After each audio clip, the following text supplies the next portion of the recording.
Hello दोस्तों, how are you. I hope कि आप लोग अच्छे होंगे और अपना पढ़ाई अच्छे से कर रहे होंगे।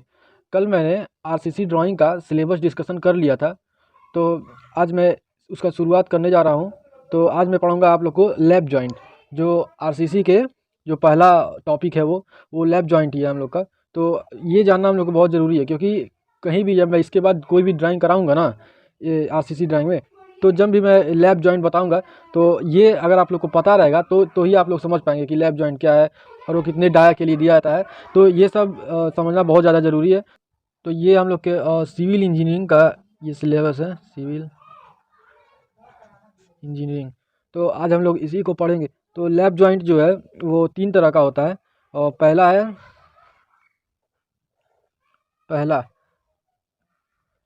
पहला लैप जॉइंट है वो है ओवरलैप जॉइंट।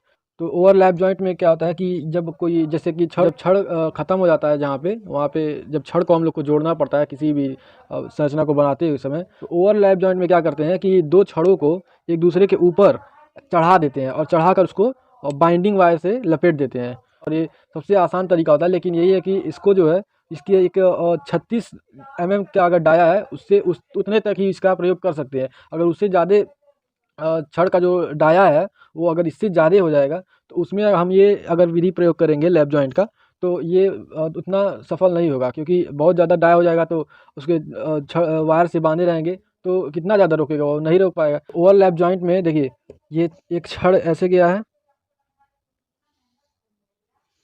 ठीक। और इसके बाद ये एक छड़ है और एक दूसरा छड़ ये है जिसको हमको जोड़ना है अगर, तो इसके ऊपर ऐसे ऐसे इसके ऊपर ओवरलैप करा देते हैं, एक दूसरे के ऊपर जैसे चढ़ाकर जब ओवरलैप कर दिया जाता है इसको, और उसके बाद से बाइंडिंग तार से जब इसको बांध दिया जाता है, तो इसको ओवरलैप जॉइंट कहते हैं। जैसे केमिस्ट्री में आप लोग पढ़े होंगे ओवरलैप तो इसको ओवरलैप जॉइंट कहते हैं। ये ऐसे बाइंडिंग तार से ऐसे ऐसे इसको बांध दिया जाता है। ये तो ये हो जाता है, ये ओवरलैप जॉइंट होता है। इसको ये जो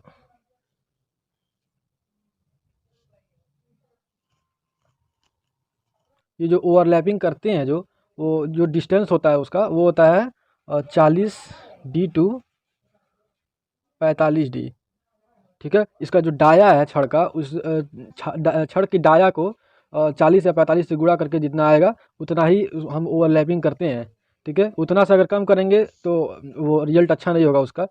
तो इसके बाद ये जो होता है, इसमें इसको कहते हैं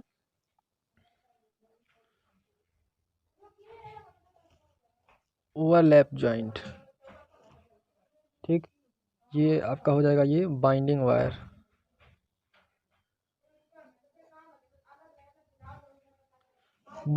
ठीक। और ये 36 mm डाया तक ही ये जॉइंट प्रोवाइड किया जाता है, ठीक। इसको लिख लेंगे, ठीक है।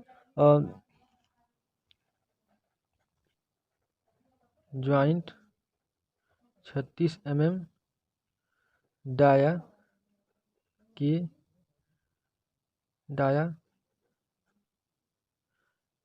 तक ही सही होता है, ठीक। ये जॉइंट 36 mm डाया तक ही सही होता है, ठीक है। और इसके बाद है दूसरा जो है वो है वेल्डिंग जॉइंट, ठीक है। तो वेल्डिंग जॉइंट में क्या करते हैं कि जैसे ये छड़ है मान लीजिए, ठीक है, तो इसमें वेल्डिंग कर देते हैं। सिंपल जैसा नाम है वैसा ही उसका काम भी है। ये है आपका छड़,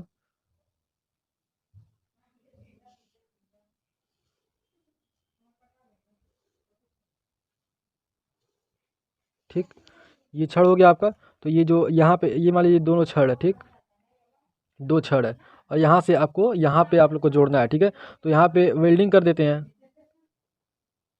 तो ये हो जाता है वेल्डेड जॉइंट।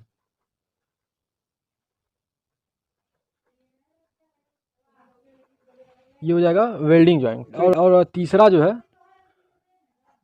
है वो है इंटरलॉकिंग जॉइंट। इंटरलॉकिंग जॉइंट में क्या करते हैं कि इसमें थ्रेड बना देते हैं। थ्रेड मतलब जो चूड़ी बना जाता है, चूड़ी बना दिया जाता है, उसमें चूड़ी बनाकर कस दिया जाता है। ये जॉइंट भी बहुत अच्छा होता है। ये बेल्डिंग जॉइंट और चूड़ी बना के जो कसा जाता है, वो जॉइंट जो है, ये दोनों जॉइंट जो है बहुत कम ही प्रयोग किए जाते हैं, क्योंकि ये इतना आसानी से ये उपलब्ध नहीं हो पाते हैं।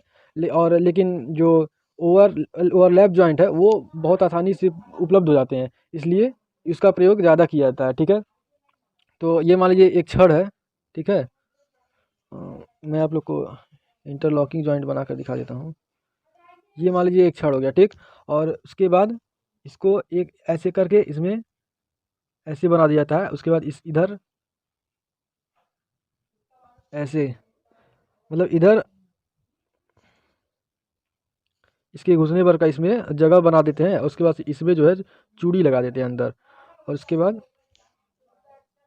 इसको इसमें डाल के ऐसे कस देते हैं, इसको ऐसे कस देते हैं इसमें। ठीक है, तो कस देते हैं तो ये जॉइंट हो जाता है। तो इस जॉइंट को कहते हैं हम लोग क्या, इंटरलॉकिंग जॉइंट। लॉकिंग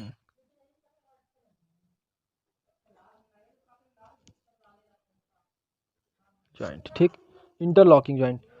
तो ये हो गया आप लोग का लैप जॉइंट।